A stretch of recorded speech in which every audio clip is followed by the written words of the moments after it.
Once again, this lesson's on tables, but this one is quite a bit shorter, and we're going to deal with the second tab, which is specifically about design and how to make this table look pretty, right? So we made it two different ways, inserted it, and we drew the other one in, and then we're going to make it pretty. So I've got a new table that we're going to work with here, and in order to bring the tabs up, of course, we need to select our table. So now we've got both tabs available, and we're going to start in design, and we're going to start with, let's say, styles. Many styles to choose from, and by selecting our table and scrolling over our styles here, we get a preview of what this table is going to look like. Now, unfortunately, this tab kind of takes up our window, but we still get a good background idea as to what this table is going to look like as we just move our mouse from one style to another. Several styles to choose from. You may like some, and if there's one of them you like, just select it, and now your whole table has that style applied to it. Now I'm just going to hit undo because we're going to do some stuff manually now. The shading option is really straightforward and easy. So whatever cells you select, okay, so you can do one cell. I've only got one cell selected now.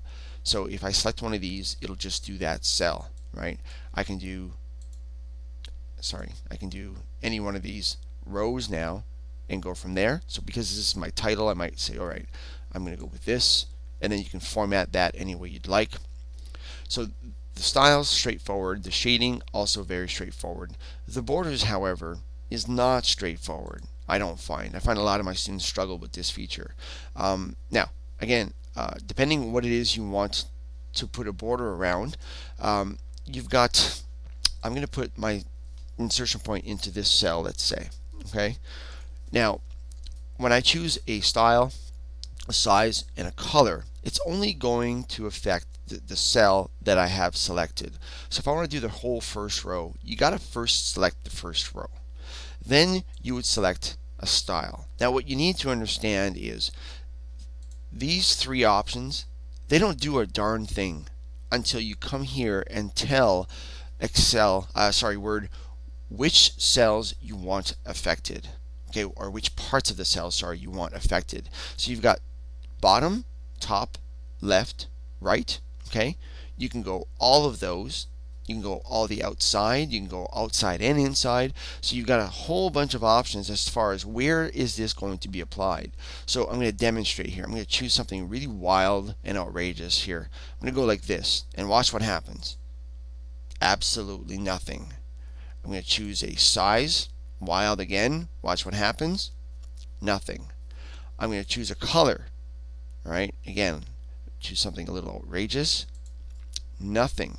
So I've done all three of these things. It's waiting for me to tell it, where do I want this crazy style to be applied?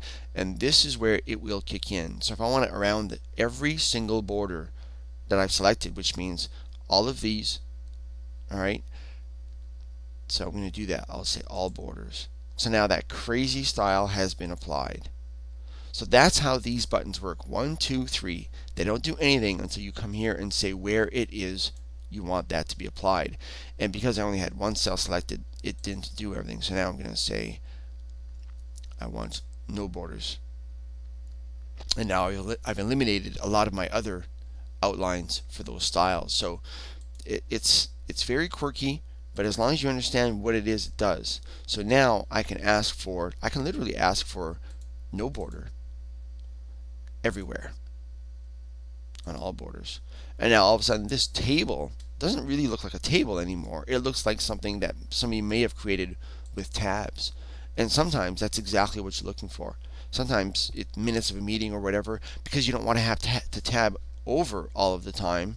You're able to simply set up your table initially, and then you know that as you type, you don't have to worry about tabbing in, first of all. So I'm just typing some gibberish here. And as you type and add things to this, you know that the cell is going to grow for you. Okay, so right now it's just growing for me because I know that it's a table. And I can put an enter in there.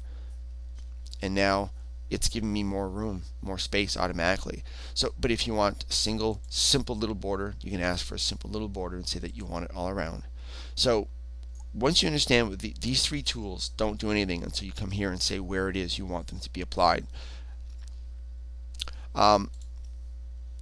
That's basically the design part of it. You can spend a lot of time formatting it any way you want. I want to get into something that was on the other tab. I would prefer that it was on this tab because it's more of a visual thing, but it has to do with sorting. So here I've got Word, Excel, and PowerPoint. I can sort this table.